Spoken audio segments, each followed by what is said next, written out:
This is a very unique opportunity for the students to work with the industry on the real type of the problems which is happening in the different sectors of the industry. Today we're actually presenting our projects that we've been working on for the past semester.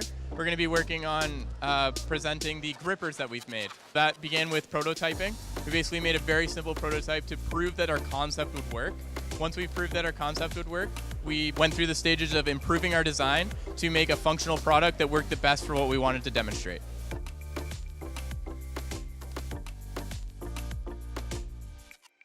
We made a GPS tracker, so we're basically using a GPS module and a couple Bluetooth modules to be able to show us latitude and longitude, and then we're going to be able to display that on an app so that we can actually see our location and track where we are.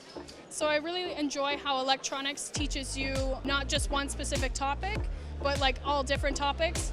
So along my years, I learned a lot about telecommunications. We also learned digital fundamentals, AC circuits. It's not just primarily focused on like one certain subject. You're prepared for pretty much everything.